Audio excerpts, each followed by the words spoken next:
Hi guys, ఈ class నుంచి second unit start చేద్దాము. Second unit materials. Normally materials అని అంటే 3 టైప్స్ ఉండొచ్చు. First raw material, second processing goods, third finished goods. So cost accounting సంబంధించి materials విషయంలో cost ని ఎలా క్యాలిక్యులేట్ చేస్తారు అనేది మెయిన్లీ 3 మెథడ్స్ ద్వారా క్యాలిక్యులేట్ చేయొచ్చు. First FIFO, first in first out, second LIFO, last in first out, third weighted average method. ఈ class లో ఫిఫో మెథడ్ గురించి నేర్చుకుందాం. ఫిఫో అంటే ముందే మాట్లాడుకున్నాం, ఏంటి ఫస్ట్ ఇన్ ఫస్ట్ అవుట్ అంటే వేర్ హౌస్ లోకి ఏ మెటీరియల్ అయితే ఫస్ట్ వచ్చిందో ఆ మెటీరియల్ ఫస్ట్ యూసేజ్ కి తీసుకోబడుతుంది అనమాట. It's a valuation method in which older inventory is moved out before new inventory comes in. అంటే ఈ మెథడ్ అనేది న్యూ ఇన్వెంటరీ రాకముందు ఏదైతే ఓల్డ్ ఇన్వెంటరీ ఉందో అదే ఫస్ట్ యూసేజ్ కి తీసుకోబడుతుంది అని అర్థం. The first goods to be sold are the first goods purchased. The FIFO method maintains the newest items in inventory. ఈ మెథడ్ లో ఫస్ట్ కొన్న గూడ్స్ ఫస్ట్ యూజ్ చేయబడుతుంది.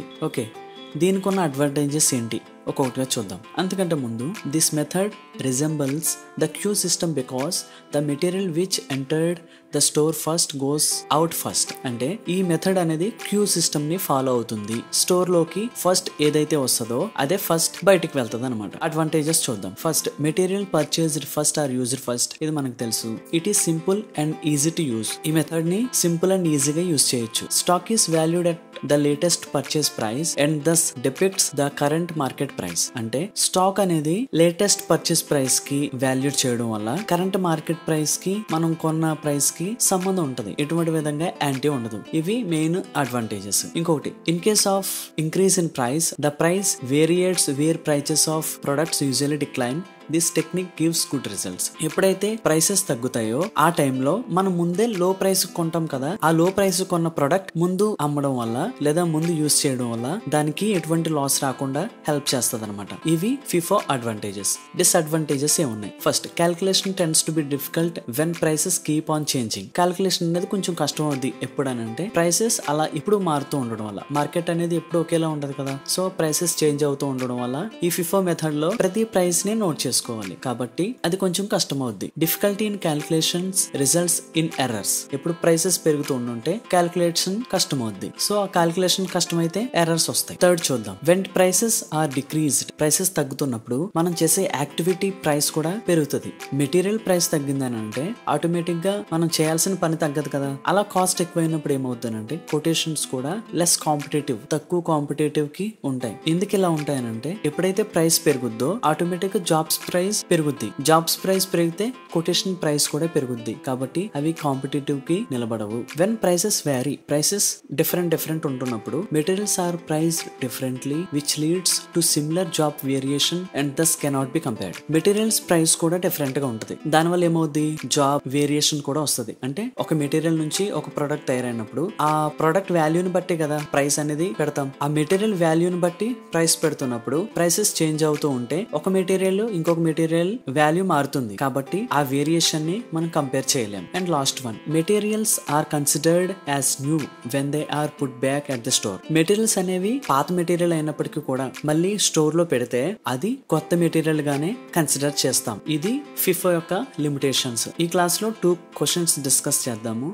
ఒకటి long question and second short question. First short question చూద్దాం. Show the stores ledger entries as would appear when using FIFO. మనకి dates ఇచ్చాడు, units, value. April 1 balance in hand. ఈ information అంతా ఇచ్చాడు కదా. Purchased, issued. Okay, solution చూద్దాం. Answer ఎలా చేయాలంటే మనం ఇలా టేబుల్ డ్రా చేసినప్పుడు first column date, particulars, receipts, issue, balance. Receipts అంటే మనం కొన్న మెటీరియల్, ఇష్యూ అంటే యూసేజ్ కి వెళ్ళిన మెటీరియల్, రిమైనింగ్ బ్యాలెన్స్. దానిలో క్వాంటిటీ, రేట్, అమౌంట్ ఇలా సబ్ హెడ్డింగ్స్ పెట్టుకుంటాం. Okay, next first date. ఇందులో పర్టికులర్ కి సంబంధించి ఓపెనింగ్ స్టాక్ అయితే ఓపెనింగ్ స్టాక్ అనే రాస్తాం. ఏదైనా పర్చేస్ చేస్తే GRN నెంబర్ అని రాస్తాం. అంటే goods received note number. So ఈ విధంగా హెడ్డింగ్స్ పెట్టాలి. ఫస్ట్ డేట్ వేసుకుంటాము అండ్ ఓపెనింగ్ స్టాక్ ఎంత ఉంది? April 1 balance in hand units 300, value 600. ఇక్కడ ప్రైస్ ఇవ్వలేదు, సో మనకు ప్రైస్ ఎలా వస్తుంది అని అంటే ఈ వాల్యూ బై యూనిట్స్ డివైడ్ చేస్తే వచ్చిన అమౌంట్ ప్రైస్ అనమాట.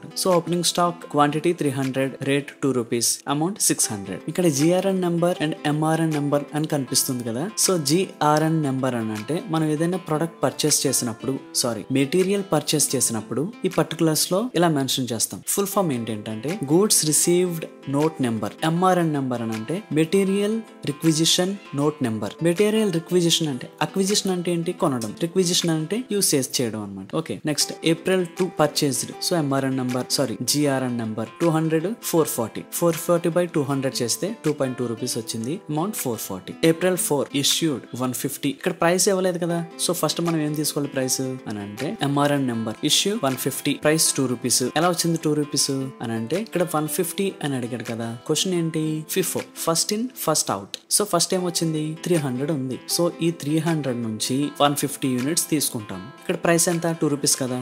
సో 2 రూపీస్ ఇంటూ 300 వచ్చింది. రిమైనింగ్ ఎంత 150. 300 లోంచి 150 పోతే 150 కదా. So amount 300. ఇక్కడ మనం బ్యాలెన్స్ లో ప్రైస్ మారుతున్నప్పుడు ప్రతి యూనిట్ కి ప్రైస్, ప్రతి క్వాంటిటీకి ప్రైస్ అనేది అలా వేసుకోవాలి. ఫస్ట్ బ్యాలెన్స్ 300 ఉంది. ఓకే, 300 మెన్షన్ చేసాము. 200 కొన్నాము.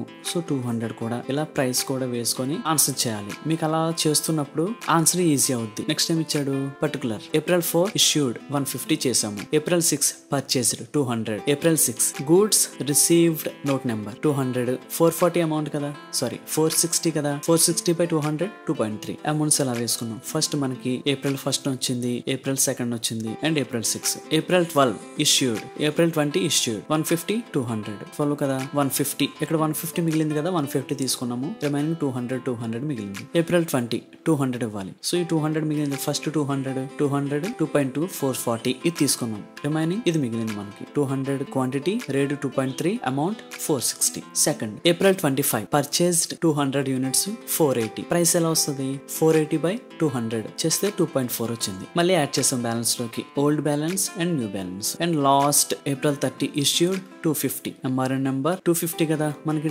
200 మిగిలాయి. ప్రైస్ 2.3 తీసుకున్నాము. నెక్స్ట్ 200 ప్రైస్ 2.4 లో 50 తీసుకుంటే 120. రిమైనింగ్ ఎంత 150. సో ఈ 150 క్వాంటిటీయే క్లోజింగ్ స్టాక్. ఈ విధంగా first in first out answer చేయాలి. కానీ కొన్నిసార్లు ఏమవుద్ది, మనం ఇష్యూడ్ చేసిన తర్వాత మళ్ళీ రిటర్న్ వస్తే అది ఎలా చేయాలి ఆ క్వశ్చన్ చూద్దాం. Prepare store ledger account by using FIFO method with the help of the following information. Receipts, issue, కొన్నవి ఇష్యూ అయినవి ఇదంతా ఇచ్చాడు, రేట్ కూడా ఇచ్చాడు. ఓకే, మనం క్యాలిక్యులేట్ చేయాల్సిన పని లేదు. Additional information, the store verification report reveals a list of 2.5 kg 17th January and another shortage on 2 kg on 26th January.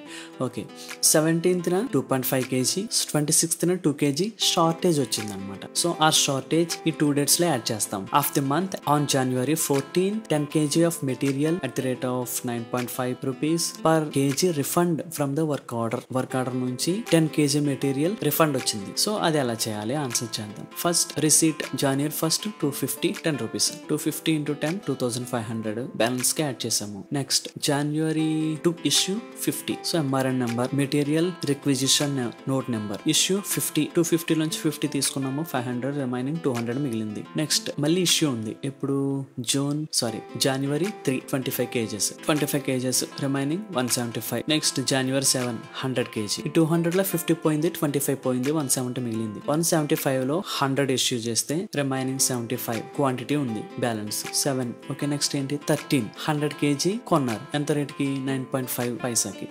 9.75 పైసాకి. 13 GRN number 100 kgs, rate 9.5 multiply చేస్తే 975 రూపీస్. పాతది 75 kgs, కొత్తది 100 kgs. Next ఇక్కడ ఏమి ఇచ్చాడు, January 14 10 kgs of material 9.5 per KG refund from work order అన్నారు కాబట్టి 13 అయింది. Next 14 లో ఇది యాడ్ చేసుకోవాలి. 14 రిఫండ్. ఇక్కడ రిఫండ్ అని అంటే మనం ముందే ఇక్కడ డిస్కస్ చేసాం ఏంటి, materials are considered as new when they are put back at the store. పాత మెటీరియల్ అయినప్పటికీ కూడా స్టోర్ లో మళ్ళీ పెడితే అది కొత్త మెటీరియల్ గా కన్సిడర్ చేస్తాము అని. అదే ఇక్కడ జరిగింది అనమాట. So January January 14th 10 kgs of material refund వస్తే అది కొత్త మెటీరియల్ గానే కన్సిడర్ చేస్తాం. 10 kg 9.595 రూపీస్. సో అది యాడ్ చేసాము. నెక్స్ట్ 14 అయిపోయింది. Next 16 issue 100 kgs. మనకు ఫస్ట్ బ్యాలెన్స్ 75 ఉంది. నెక్స్ట్ మెటీరియల్స్ నుంచి 100 kgs మనం తీసుకోవాలి కాబట్టి ఫస్ట్ 75 kgs తీసుకున్నాము. నెక్స్ట్ 100 kgs నుంచి 25 kgs. ప్రైస్ ఎలా ఉంది? First the 10 rupees, second the 9.75. ఇదంతా క్యాలిక్యులేట్ చేస్తే ఈ అమౌంట్ వచ్చింది 750 243.75. రిమైనింగ్ ఎంత?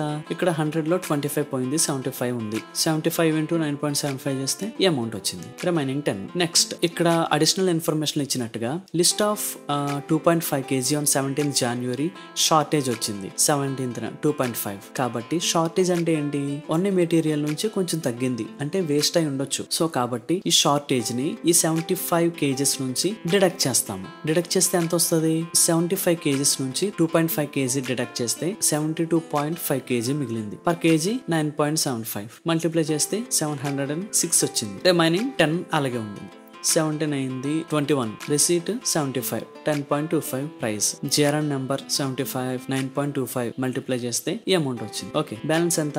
ఈ బ్యాలెన్స్ లోకి రీసెంట్ గా వచ్చిన అమౌంట్ కూడా యాడ్ అవుతుంది. Next 23 issue 125 72.5 kg as usual 10 kg. ఇక్కడ 0.5 kg ఉంది కాబట్టి 42.5 ఈ మెటీరియల్ ఇష్యూ అయింది. Okay, remaining balance 32.5 price 10.25 multiply చేస్తే ఈ అమౌంట్ వచ్చింది. January 25 150 receipt 25 GRN number 115 to 10 1500 ఇది కూడా బ్యాలెన్స్ లోకి యాడ్ చేయాలి. నెక్స్ట్ 26th 2 kg షార్టేజ్ ఉంది కదా, సో అది డిడక్ట్ చేయాలి. షార్టేజ్ 32.5 నుంచి 2 డిడక్ట్ చేస్తే 30 మిగిలింది. ఇక్కడ షార్టేజ్ అంటే ఒక రకంగా ఇష్యూ అయినట్టే, సో కాబట్టి ఇష్యూలోనే చూపిస్తున్నాం. బ్యాలెన్స్ మిగిలింది. నెక్స్ట్ లాస్ట్ 29 100 kgs ఇష్యూ అయింది. 100 kgs లో ఈ 30 kg తీసుకుంటాము. నెక్స్ట్ 150 నుంచి 69.5 మల్టిప్లై చేస్తే ఈ అమౌంట్స్ వచ్చాయి. అండ్ లాస్ట్ బ్యాలెన్స్ 80.5 kg మిగిలింది.